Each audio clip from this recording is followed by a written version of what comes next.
Hola mis curiosos, sean todos bienvenidos a un nuevo video. En nuestro planeta podrás encontrar muchas formas de vida con capacidades asombrosas, pero los humanos nos destacamos por... Ahora he preparado para ti una lista con 10 curiosidades super mega interesantes sobre el cuerpo humano que no conocías. Tú solo siéntate un rato y que lo disfrutes, compañero. Hola amigos, sean todos bienvenidos a esta nueva clase de Terapia Traumatológica 2. Tenemos en este día un nuevo tema y muchas curiosidades más por hablar. Es así que les traemos varias cosas que no sabías de las otras lesiones de cadera. Bienvenidos y bienvenidas. Síndrome de cadera en resorte.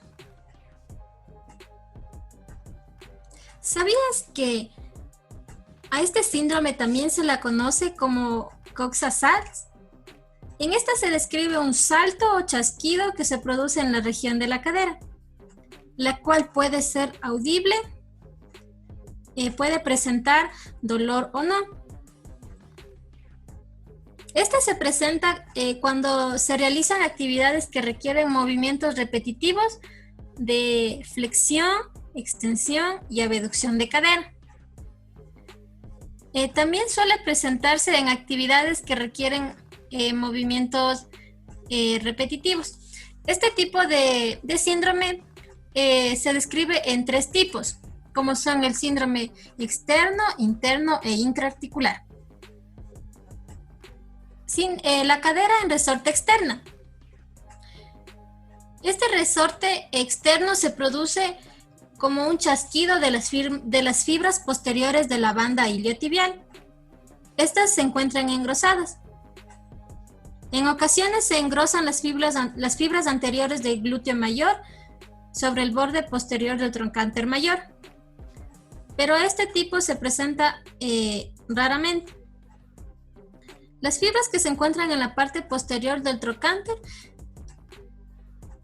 estas rozan cuando se realizan los movimientos de flexión y extensión. En pacientes en estados más graves, también se presenta dolor o chasquidos en el movimiento de abducción y rotación.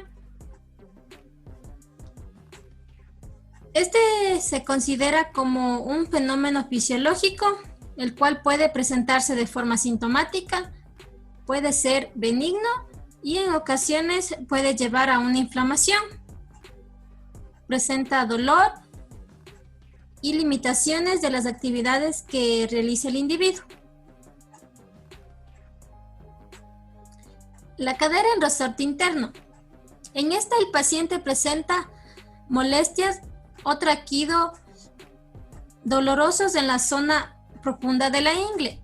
En la mayoría de casos es audible, cuando el paciente se levanta, se sienta o se acuesta. El chasquido se produce cuando el tendón del iliopsoas pasa sobre la eminencia iliopectínea o sobre la cabeza femoral.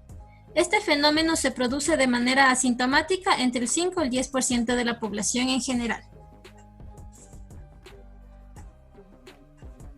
La cadera en resorte intraarticular. Esta suele presentarse cuando existen alteraciones intraarticulares en la cadera. Entre ellas podemos mencionar las lesiones del labrum, cuerpos libres que se van a encontrar dentro de la articulación. Este último tipo se utiliza actualmente más para diagnosticar las afecciones intraarticulares y por ende ya no se lo utiliza como el término de cadera en resorte intraarticular. Epidemiología. La cadera en resorte externo es la más común. El chasquido es provocado por el movimiento brusco de la banda iliotibial. Podemos mencionar que es más prevalente en deportistas y bailarinas. Se presenta con mayor frecuencia en mujeres jóvenes, alrededor de un 60%, y además suele ser asintomática entre el 5 y 10% de la población. Mecanismo de lesión. Las alteraciones anatómicas y el sobreuso de la cadera acompañado de un movimiento brusco de la banda iliotibial, cuya porción posterior y en menor medida la porción anterior y distal del glúteo mayor se van engrosando durante los movimientos de flexión, extensión y abducción de cadera. Al realizar la extensión de cadera, la banda iliotibial se desliza sobre el trocánter mayor y este se engrosa a la parte anterior al realizar el movimiento de flexión. El dolor puede o no presentarse durante el movimiento y si ocurre coincide con un ruido audible al realizar este tipo de movimientos.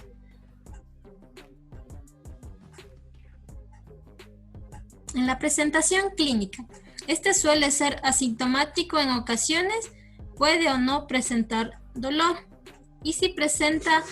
Y este dolor se presenta con un ruido audible tipo chasquido. Los métodos diagnósticos. Podemos mencionar 3, como el eco, la resonancia magnética y la tomografía. El eco es el más utilizado, ya que este es el más accesible y nos permite observar el chasquido que se produce al realizar el movimiento de flexión y extensión de cadera. La resonancia magnética y la tomografía computarizada ayudan a descartar otras causas de dolor. Entre ellas mencionamos las alteraciones óseas a nivel de la cadera o de tejidos blandos, la bursa o el desgarro del labro. Cabe recalcar que el método diagnóstico principal de este síndrome es la clínica que presenta el paciente, así que debemos observar este chasquido al realizar el examen físico. Y claro, mis curiosos, seguimos con el tratamiento conservador. Bueno, pues para pacientes que presentan un chasquido acompañado de dolor intermitente, se le va a realizar un tratamiento conservador, acompañado de reposo. También se deben modificar las actividades que realice y se debe evitar el movimiento que provoca este chasquido. Cabe recalcar que si este dolor está presente en las actividades de la vida diaria y es acompañado de dolor, este tratamiento debe incluir reposo activo. Para ello se debe suspender en su totalidad las actividades que provoquen el dolor. Se realiza un programa de ejercicios que ayuden a disminuir la tensión y que permitan mejorar la flexibilidad del iliopsoas mediante estiramientos. A su vez, se incorpora un acondicionamiento de cargas submáximas en la musculatura de la pelvis y el tronco. Los AINES por vía oral ayudan a disminuir el dolor si el paciente presenta un dolor persistente y refractario, lo cual se puede hacer con una infiltración con corticoides en la bursa del iliopsoas. Esto solo calmará la sintomatología de manera temporal. La mayoría de pacientes que realizan un programa de ejercicios recuperan la funcionalidad de la articulación entre 6 y 12 meses.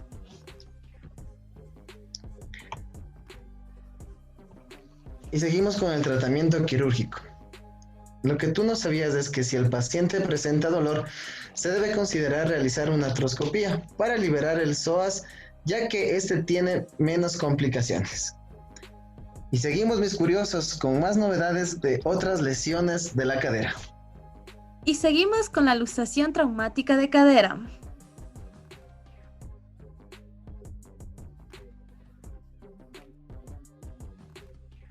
Esta es una lesión severa que conlleva un desplazamiento permanente de la cabeza del fémur hacia fuera del acetábulo. Puede acompañarse con una fractura de cabeza femoral a consecuencia de un traumatismo violento.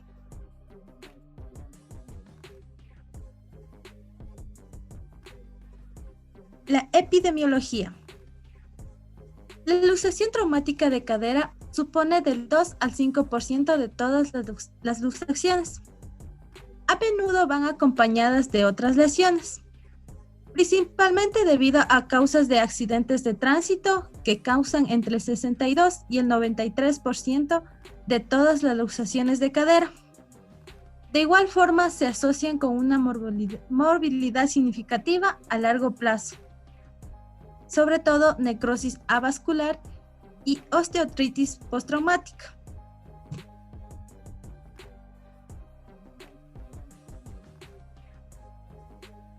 Dentro de estas vamos a encontrar la luxación posterior.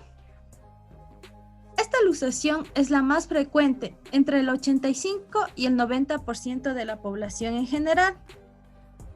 Se produce por un traumatismo de alta energía en una fuerza dirigida hacia atrás contra una rodilla flexionada y la cadera se encuentra en flexión y aducción y en rotación interna, al impactarse en el tablero en un accidente automovilístico de alta velocidad. El impacto se transmite a través del fémur y hace que la cara posterior de la cabeza femoral choque sobre la pared posterior del acetábulo.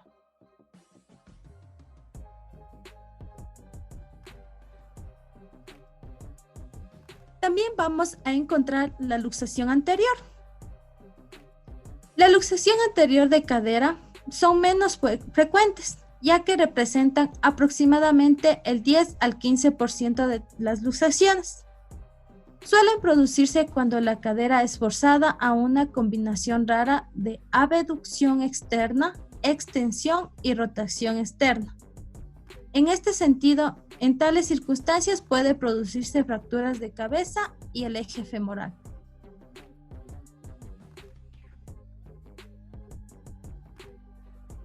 Los mecanismos de lesión son normalmente consecuencias de traumatismos de alta energía, pero la gran mayoría de las luxaciones de cadera ocurren en accidentes de tránsito. Otros mecanismos son caídas con una altura de 3 metros, atropellos, accidentes laborales y deportivos. Los pacientes con alteraciones de tejido conectivo, síndrome de Down, pueden ser más propensos a sufrirlas.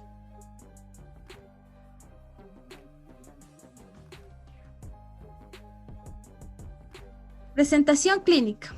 Dentro de esta, el paciente va a sentir un dolor severo, va a presentar edema, incapacidad para soportar peso, posición antiálgica, espasmo muscular y ligero acortamiento del miembro afectado.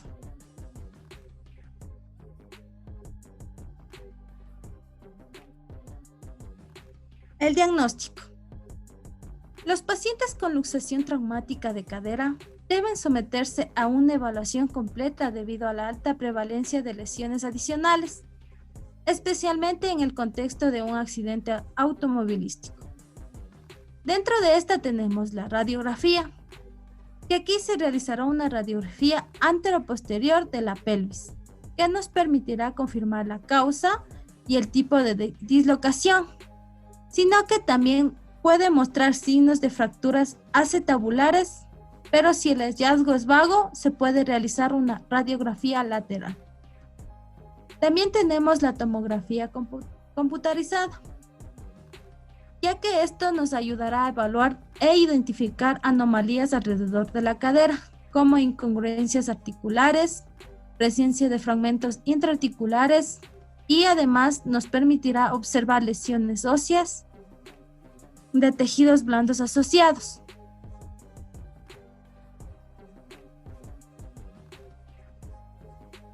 El tratamiento. La luxación de cadera es una emergencia ortopédica y la reducción debe realizarse dentro de las 6 a 8 horas posteriores al traumatismo. Las luxaciones traumáticas de cadera deben reducirse de una forma suave y rápida para prevenir complicaciones como osteonecrosis de la cabeza femoral, osificación heterotópica, recuperación incompleta de lesiones al nervio ciático y fracturas de cuello femoral.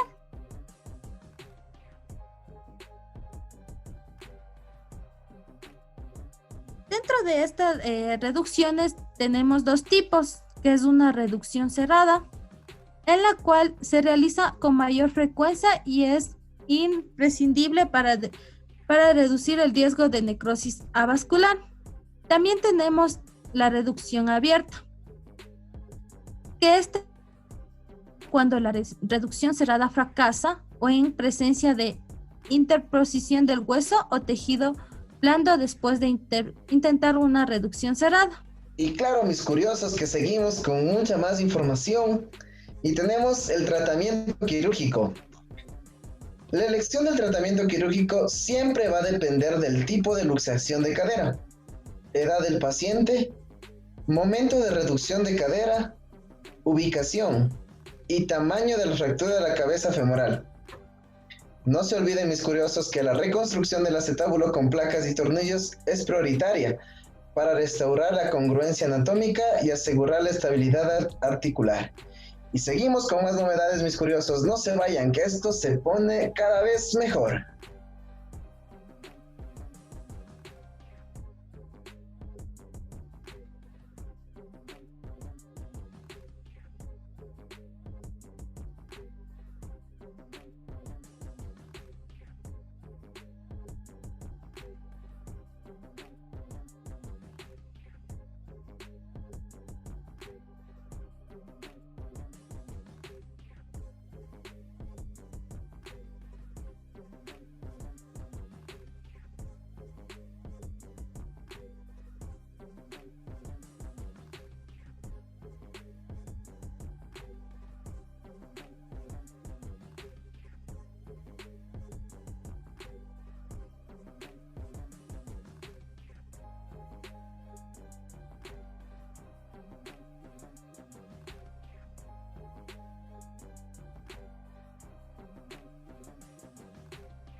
¿A que no sabías un dato importante de la displasia de cadera?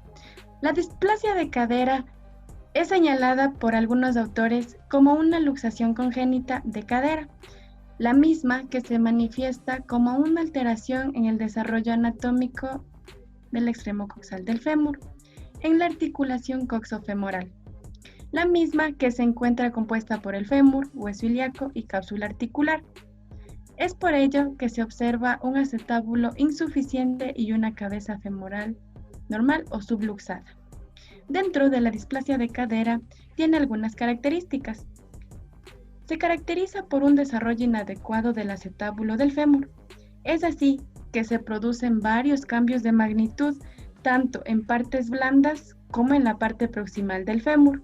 Esta lesión de cadera suele resolverse de manera espontánea y puede llegar a estabilizarse a los 2 meses de vida, ya que la formación completa de la cadera se da hasta la semana 12 de la gestación. Hay que tener en cuenta que más del 50% tiene una etiología desconocida. Esta lesión suele presentarse después del parto, es decir, de manera postnatal. y no congénita. Por lo contrario, se puede dar una luxación teratológica de la cadera, que puede ser en la vida intrauterina y ahí se considera congénita. Dentro de la epidemiología, existe una mayor incidencia en mujeres en un 80% y en hombres del 20%, con más frecuencia en la cadera izquierda, ya que los fetos al final de toda la gestación suelen colocarse en posición occipito anterior, hacia el lado izquierdo. Es decir, la cadera del lado izquierdo la colocan contra la columna vertebral de la madre y así incrementan una presión en la zona haciéndola más delicada. Dentro de los mecanismos de lesión tenemos que es por una aducción y extensión del miembro inferior. Tenemos tres factores: factores genéticos, factores mecánicos y factores fisiológicos. Dentro de los factores genéticos hay que tener en cuenta que en este punto aumentan en 3 a 4 veces dicha probabilidad de desarrollar displasia de cadera por herencia genética. Dicha incidencia familiar tiende a llegar al 34%. Dentro de los factores mecánicos tenemos dos subfactores más, que son los factores prenatales y factores postnatales. Dentro de los factores prenatales son debido a posiciones intrauterinas anormales, y dentro de los factores postnatales es cuando a los niños les envuelven las caderas en abducción y extensión, ya que determinan una luxación.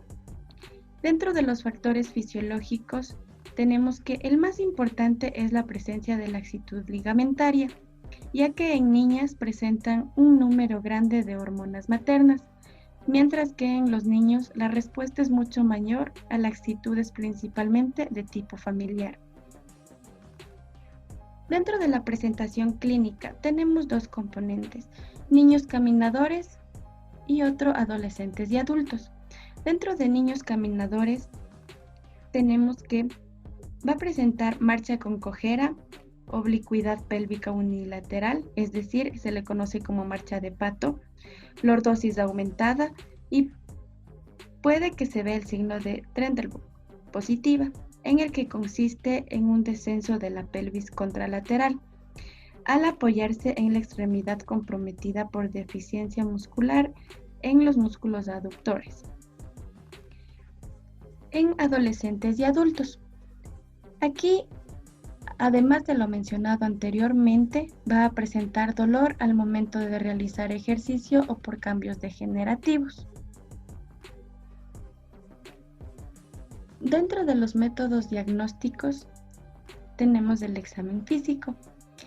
En el examen físico va a variar con la edad del paciente, es decir, en el recién nacido se denotará laxitud de tejidos blandos y es ahí en donde se debe diagnosticar con las pruebas de Ortolani y Barlow, siendo importante su utilidad dentro de los 3 primeros meses de vida.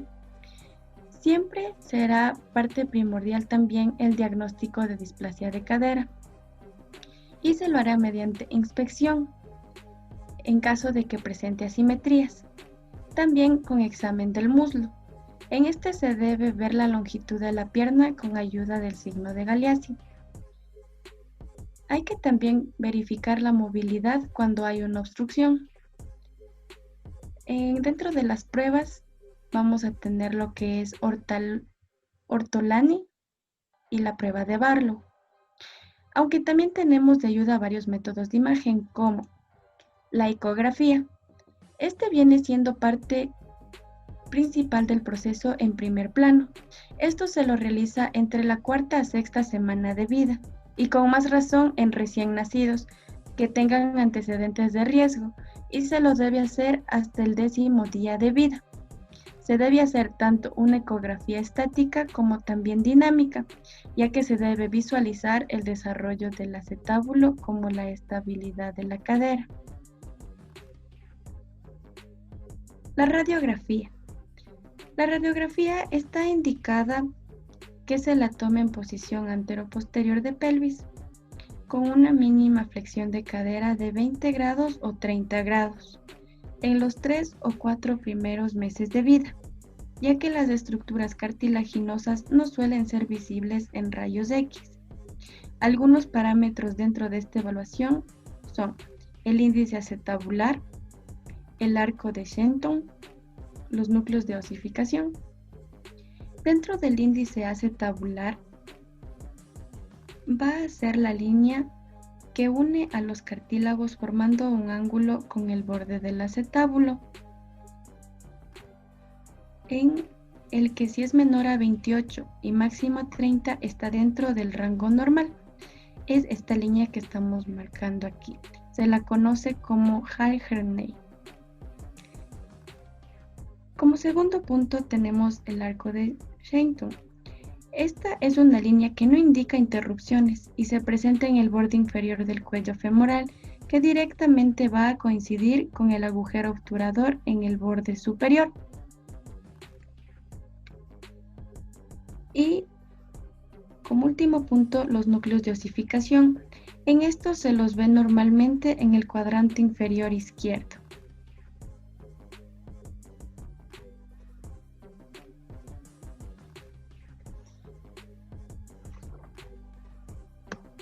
Tenemos otro método de diagnóstico, que es el ultrasonido. Este va indicado dentro de los primeros 6 meses de vida para una detección temprana. Suele ser útil en pacientes que se encuentren en tratamiento. Esto permite observar estructuras no osificadas de la cadera, el acetábulo y sus alrededores. Este no produce radiación ionizante. No es aconsejable el uso masivo por alta sensibilidad que este da.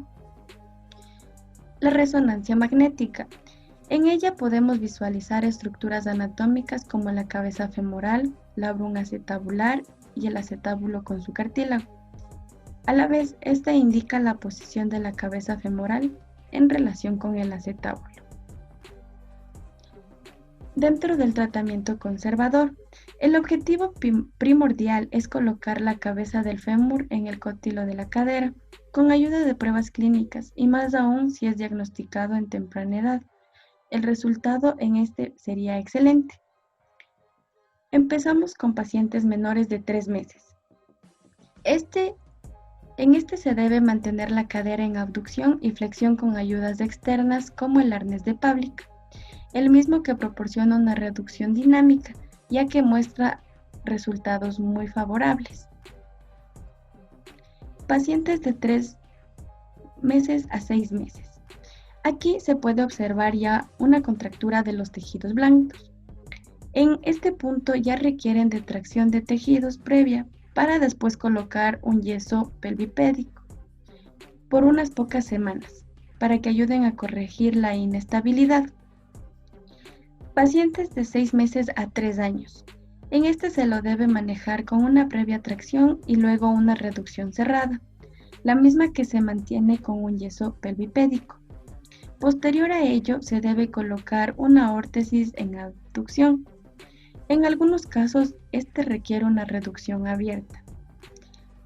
Pacientes mayores de 3 años, aquí se debe realizar una reducción abierta de cadera.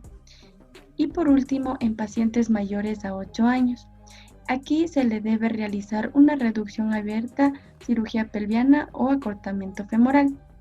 Las edades máximas en el tratamiento para la displasia de cadera son de 8 años, cuando son casos unilaterales. Y en caso de ser unilateral, se lo deja hasta la pubertad inicial. Y seguimos, mis curiosos de octavo, aprendiendo mucho más de terapia traumatológica. Continuamos con lo que es el tratamiento quirúrgico. En una reducción abierta, se lo debe hacer para eliminar obstáculos. Se lo hace de manera ventral, medial o anterolateral. En caso de ser necesario, se lo hace a los 4 o 5 meses para colocar el yeso de Fitways.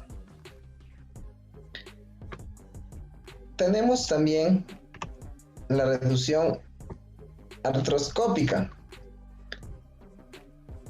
Esta se basa en la fijación que se puede dar con una placa angular o estable, el mismo que debe evaluarse. Este tiene una estabilidad, aunque presenta una consolidación más larga. Se realiza con dos portales anterolateral y subaductor.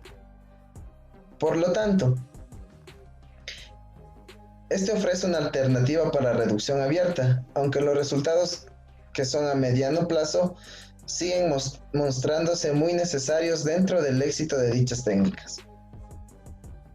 Y claro que sí, mis curiosos, seguimos aprendiendo mucho más. Dentro de esto tenemos osteotomías femorales, las cuales se basan en la fijación de que se puede hacer con ayuda de una placa angular o una placa estable, ya que debe evaluarse por ser nuevo. Indica buena estabilidad con consolidación más larga a comparación con la placa no estable. Y bueno, pues mis curiosos, espero que sigan atentísimos a esta clase, que vamos a seguir aprendiendo. A continuación, mis curiosos, les vamos a hablar de las maniobras diagnósticas.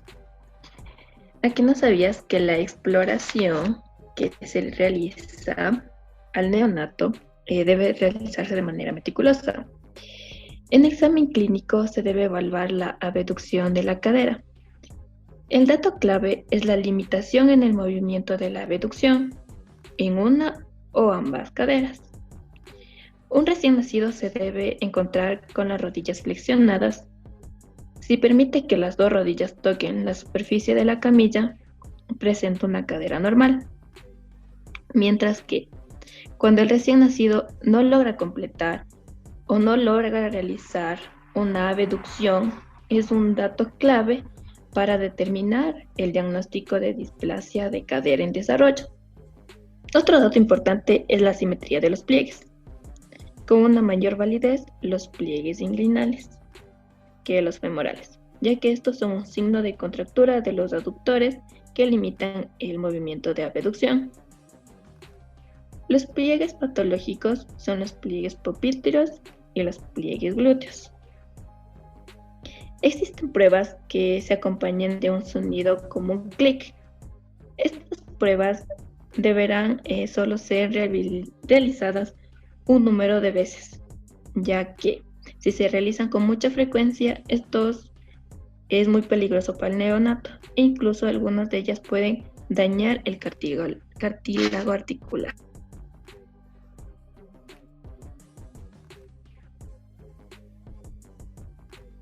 La maniobra es la maniobra de Barlow. Aquí el paciente se encuentra en decúbito supino. El explorador va a tomar la rodilla, va a fijar la pelvis y va a realizar una aducción con una ligera presión a nivel de la rodilla.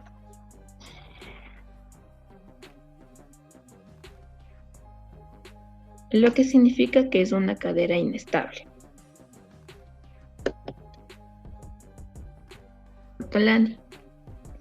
En esta maniobra es un signo de entrada de la cabeza a presión. Es similar a la anterior. En esta maniobra se debe realizar con los dedos índices y con el dedo medio de la mano exploradora. Se va a hacer un apoyo sobre el trocánter mayor. Se debe realizar una presión al mismo tiempo que esté realizando la abducción. Si la cadera estuviera luxada, se debería escuchar como un clic cuando entra la cabeza hacia abajo. Esta maniobra es negativa en gran parte de los neonatos. Colocado el niño de cúbito supino, se doblan las rodillas en un ángulo recto y se abarca el fémur con la mano, de modo que el pulgar se sitúe en la cara interna del muslo y los pulpejos de los otros 4 dedos toquen el trocánter mayor, haciendo entonces palanca sobre el trocánter. Se separan las rodillas llevándola hacia el plano de la cama. Esta maniobra hace entrar la cabeza en el acetábulo y se nota en el resalte que la reducción produce. Al efectuar la maniobra a la inversa y reproducir la luxación, se nota el resalte de salida. La maniobra de Ortolani consiste con ambas caderas en flexión y aducción de 90 grados. Si la cadera está luxada, la abducción está limitada y es la presión de los dedos sobre el trocánter forzando suavemente a la abducción, la que reducirá la cadera que al soltar la porción vuelve a luxarse. A continuación tenemos el signo de Galeski. El paciente se va a encontrar en decúbito supino con las dos rodillas flexionadas. Se va a observar un acortamiento del miembro que presenta la luxación. Estas maniobras son muy útiles en los primeros 40 días de edad del neonato, ya que se puede observar la simetría de las extremidades inferiores. Tratamiento fisioterapéutico. En el tratamiento fisioterapéutico debemos plantearnos unos objetivos, los cuales vamos a llevar a cabo en conjunto con el paciente. Estos van a ser objetivos a corto plazo, en lo cual está la reducción del dolor y la inflamación posteriores a una intervención, la cual puede ser de tipo conservadora o quirúrgica. Objetivos a mediano plazo. Aquí están lo que son el fortalecimiento muscular, la ampliación de los rangos articulares y la reeducación propioceptiva. Y objetivos a largo plazo. Aquí vamos a tener lo que es ya la reeducación de la marcha y la integración del paciente a las actividades de la vida diaria, funcionales y si es que éste realiza deporte. Para llevar a cabo todo esto, debemos realizar una rehabilitación dinámica centrada en la propiocepción, acompañada también de lo que es masoterapia, la cual nos va a ayudar a reducir la rigidez y mejorar la cicatrización en caso de la intervención quirúrgica. Así también tenemos la aplicación de magnetoterapia, la cual va a ir enfocada en la reducción del dolor y la inflamación, así como también ayudar en la recuperación del tejido dañado. La terapia en bebés. Esto se puede realizar una terapia de ejercicios de movilización asistida en los miembros inferiores, la cual debe estar controlada para monitorear lo que son los rangos en los que debe encontrarse las articulaciones de la cadera. Así también se va a realizar lo que es una rotación del tronco de derecha hacia izquierda, flexión de cadera asistida. Esto va a ser en decúbito supino, simulando hacer abdominales. Y también vamos a tener lo que es un gateo con resistencia en las piernas, lo cual vamos a conseguir que se fortalezcan los músculos de los miembros inferiores.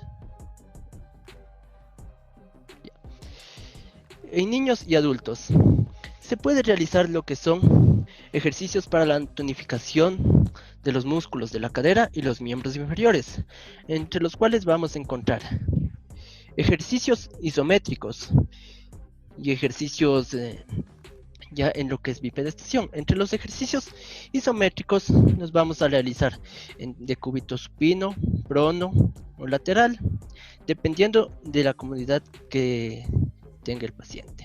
Esto van a ser flexión y extensión de rodilla, elevación de los miembros inferiores, puentes en decúbito supino, rotación de los miembros inferiores con rodillas flexionadas, abducción de los miembros inferiores, aducción de los miembros inferiores poniendo una pelota entre las rodillas para hacer presión de esta, llevar las piernas al pecho con las rodillas flexionadas. Los ejercicios en bipedestación, estos vamos a tener lo que es la flexión de rodilla, extensión de cadera, abducción de cadera y flexión de cadera,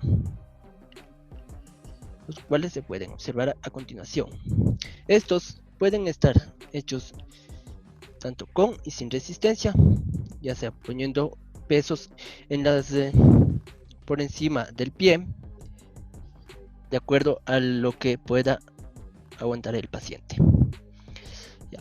Una vez transcurrido un tiempo, vamos a tener lo que es movilizaciones de la articulación de la cadera para recuperar los rangos articulares, ya.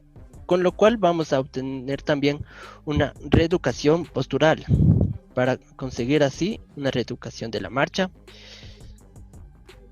A esto también podemos acompañar lo que son ejercicios de propiocepción, los cuales se van a realizar en Bosu o sobre almohadas. A continuación, mis curiosos, les vamos a hablar sobre la necrosis avascular de la cadera. También es conocida como osteonecrosis o necrosis isquémica.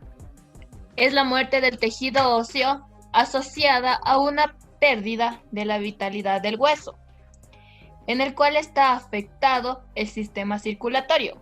Con mayor frecuencia está afectada la cabeza del fémur. Y claro que sí, mis curiosos, seguimos con la clasificación de la necrosis avascular. En esta vez le traemos la Organización Internacional ARCO, que clasificó la necrosis vascular en 5 estadios, como lo podemos observar en esta tabla. En esta clasificación se encuentran los hallazgos de la radiografía simple, tomografía computarizada, gammagrafía ósea y de la RNM, mediante las cuales se ha aprobado su valor, permitiendo así indicar la descompresión en el núcleo y en afectación de la necrosis avascular. Al existir varios sistemas de clasificación clínica y radiológica de la severidad y de la progresión de esta enfermedad, el sistema de estadios de FICAD y ARLET, como lo vemos en esta tabla, es uno de los más utilizados, el cual se basa en hallazgos radiológicos y no considera la extensión de la necrosis.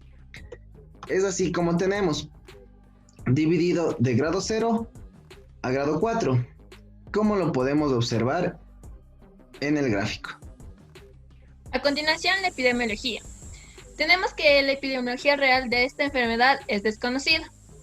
Puede presentarse a cualquier edad, tiene más prevalencia en mujeres que hombres y también se presenta con una alta prevalencia de una enfermedad bilateral. Mecanismos de lesión. Se han descrito varios factores del riesgo de necrosis avascular. Tenemos el trauma directo, que esto es por una fractura de cabeza o cuello femoral. Luxación de cadera. Trauma indirecto. Tenemos el uso excesivo de corticoides, abuso del alcohol, coagulopatías y el exceso de peso.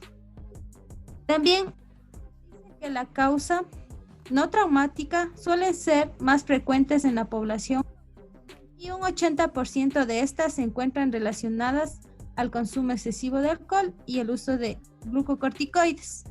Y bueno, curiosos, a continuación tenemos lo que es la presentación clínica de la necrosis, la cual en los pacientes durante las etapas tempranas no presentan síntomas o malestares asociados a esta. Así también tenemos que recalcar que hay pacientes que pueden tener problemas reumáticos y hematológicos, que esto puede causar incertidumbre en el diagnóstico de la necrosis. Una necrosis avascular se puede llegar a detectar pasado unos 3 meses aproximadamente. Esto puede variar dependiendo de las actividades que realice el paciente. La movilización que presente la cadera puede influir de gran manera en esto. Método diagnóstico. En el método diagnóstico podemos llevar a cabo mediante lo que es la radiografía, la cual se utiliza mayormente en lo que es etapas tardías, ya que nos ayuda a observar los cambios morfológicos que se presentan en el hueso, especialmente en lo que es la cabeza femoral. Así también existe lo que es la resonancia magnética.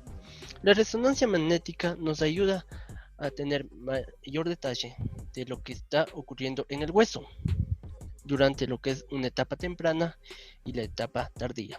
Esta se puede utilizar lo que es a los pocos días de realizar la operación, a los 3 meses, 6 meses y 8 meses, como un control de la misma. La resonancia magnética en sus etapas iniciales puede presentar lo que es una necrosis avascular, pero esta debe ser controlada posteriormente para comprobar o descartar la misma. Y tenemos el tratamiento conservador. Este se lo ha propuesto en etapas tempranas que indiquen lesiones pequeñas o también en pacientes en donde están contraindicado el tratamiento quirúrgico. Este indica restricción de peso, modalidades biofísicas y agentes farmacológicos. Tenemos que en el grado 1 y en el grado 2, la carga de peso restringida, tanto con bastón, andador o muletas, es muy efectiva y tiende también a retrasar el daño y así llevarlo a una curación natural. Cuando este es menor al 15%, va a estar lejos del borde para soporte de peso. Y no se puede adoptar esta medida. Por lo contrario, se debe adicionarlo al tratamiento quirúrgico. Para mantener una función articular correcta, se lo hace con ejercicios que ayuden al rango de movimiento. Dentro de farmacología, tienden a mejorar la función de cadera y prevenir la progresión clínica aliviando el dolor. Estos fármacos se lo usan en casos de vía no traumática. Los medicamentos que utilizan aquí y que han comprobado ser satisfactorios son biofosfonatos, estatinas o medicamentos antiinflamatorios no esteroideos. Estos tienen un papel muy importante al disminuir el recambio óseo mediante la reducción de osteoclastos, ya que en este se ha notado que reduce la incidencia del colapso de la cabeza femoral. En él se puede trabajar con ondas de choque, terapia electromagnética de pulso y también terapia de oxígeno hiperbárico, al igual que la estimulación eléctrica, ya que este induce el crecimiento óseo. Y los medicamentos siempre han sido y han demostrado ser eficaces, pero hay que tener en cuenta que requieren mayor cantidad de estudios para alcanzar resultados determinantes. ¿Sabías que el tratamiento quirúrgico de la necrosis avascular de cadera se aplica en la etapa previa al colapso? Esta ayuda a conservar la cadera por medio de la descompresión central. También se suele utilizar un injerto vascularizado o un injerto no vascularizado. También podemos utilizar la intervención con cirugía protésica, pero esta solo se utiliza en etapas avanzadas de colapso cuando el paciente presenta una cadera artrítica.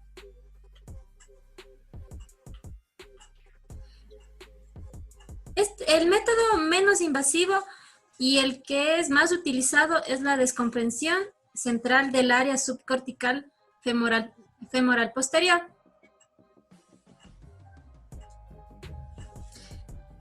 El concentrado autólogo de aspiración de médula con la acompañada de la descompresión es un método que se está utilizando actualmente y se ha demostrado que este método es muy beneficioso.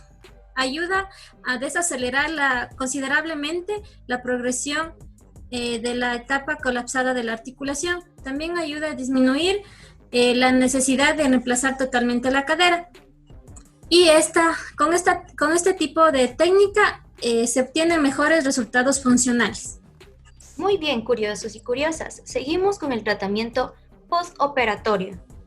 En el abordaje fisioterapéutico postoperatorio, los objetivos tienden a variar un poco y esto va a depender de las complicaciones postoperatorias que presente el paciente y el método quirúrgico utilizado, ya sea una cirugía de descompresión o un reemplazo protésico articular. Algunas intervenciones fisioterapéuticas que se van a aplicar son la educación postural, el manejo de la cicatriz, la terapia manual enfocada en los movimientos lumbopélvicos y agentes físicos, ya sean estos la crioterapia, termoterapia o también la electroestimulación. Se van a aplicar también movilizaciones de la articulación de la cadera, ejercicios para la activación muscular. Estos ya son ejercicios isométricos, también ejercicios de fortalecimiento, estiramiento, flexibilidad y tonificación. Ejercicios de potenciación. También se va a tomar en cuenta lo que es el entrenamiento para caminar y también la reeducación de la marcha. ejercicios de coordinación y equilibrio. Muy bien, curiosos. Ahora les vamos a dar las reglas de predicción clínica. Nos basamos en el documento Predecir la displasia del desarrollo de cadera en recién nacidos en riesgo. Este estudio fue realizado en recién nacidos de un hospital universitario urbano en Londres, Inglaterra, y también mediante pacientes referidos por los médicos de familia, durante el periodo entre noviembre del 2010 y enero del 2013. Se presentaron un nuevo diseño de predicción de riesgo para calcular el riesgo absoluto de displasia del desarrollo de la cadera en las primeras 8 semanas posparto. El modelo se basa en variantes clínicas disponibles en el momento del parto. Para los recién nacidos con uno o más factores de riesgo de displasia del desarrollo de la cadera, nuestro modelo permite a los médicos refinar los riesgos asociados con cada combinación de factores. A todos los recién nacidos se les realizó un examen de cadera y se comprobó la presencia de criterios diagnósticos estandarizados para displasia del desarrollo de la cadera, como fue aquí el signo de Barlow u Ortolani. También se vio la asimetría en la abducción de cadera, esta ya sea mayor o igual a 20 grados. También se vio la discrepancia en la longitud de las piernas, también llamado como signo de Galeazzi.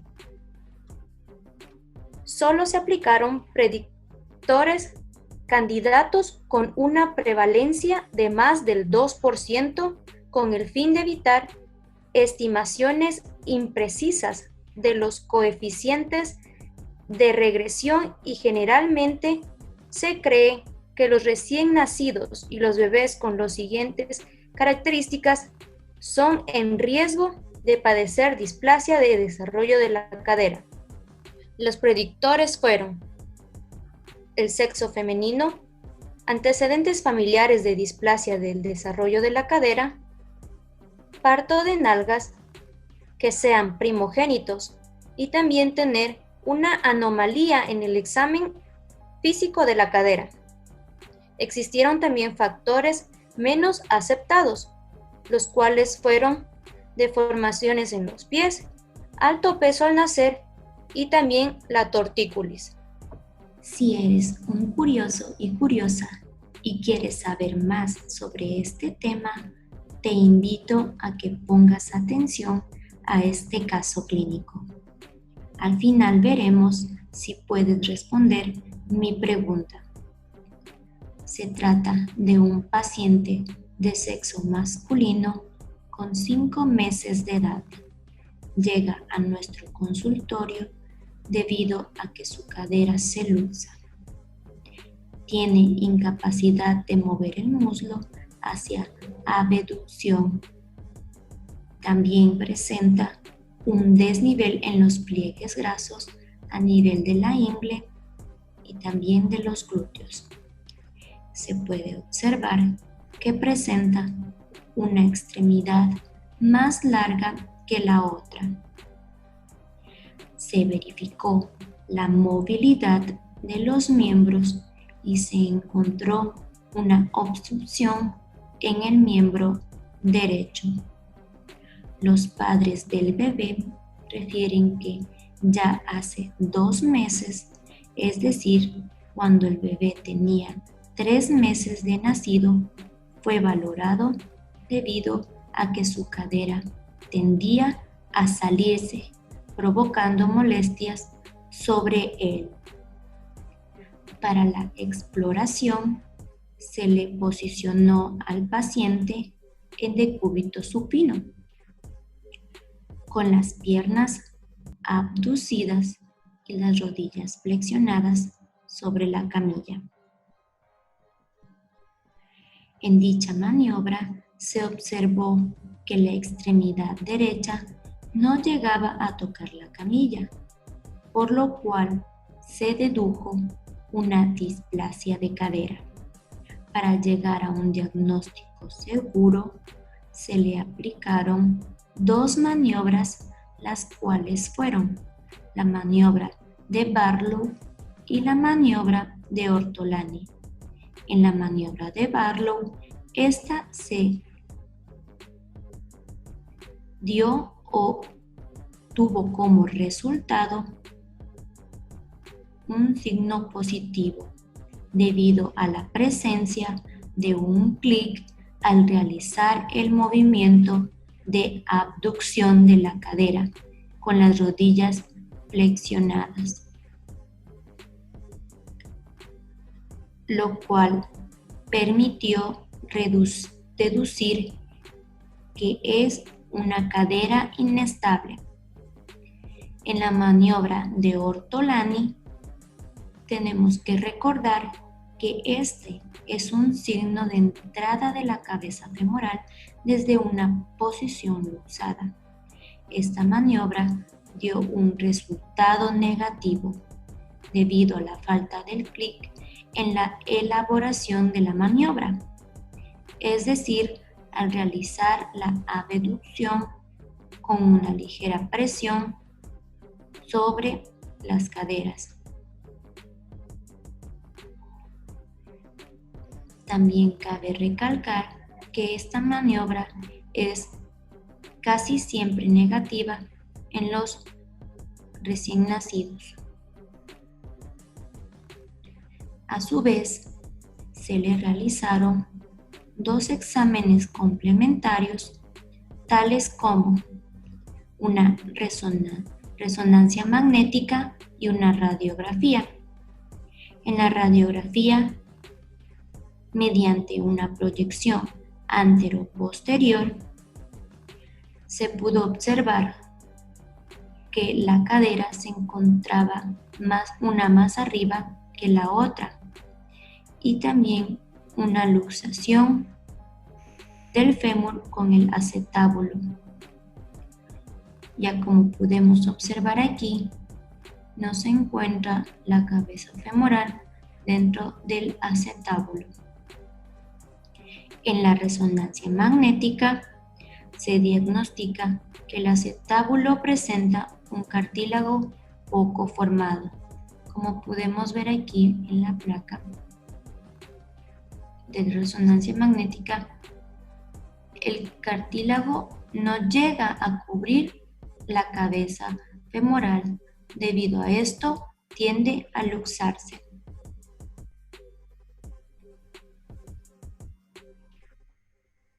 Debido al diagnóstico de una displasia de cadera, se le realizó un tratamiento conservador, el cual fue la aplicación de un yeso pelvipédico, el cual es un yeso que mantiene una posición de abducción de las caderas. Por unas pocas semanas se le aplicó este yeso para que así ayude a corregir la inestabilidad. Después de los 2 meses, la paciente presenta aún molestias y actualmente la paciente fue remitida a cirugía debido a la obstrucción que impide el movimiento de su cadera derecha. Se le realizó una reducción abierta, la cual ayuda a eliminar obstáculos. Se lo realizó de manera anterolateral. Al terminar con esta intervención, se le colocó por segunda vez un yeso de Fedways o pelvipédico. También cabe recalcar que esta intervención permite que exista un menor riesgo de necrosis de la cabeza femoral,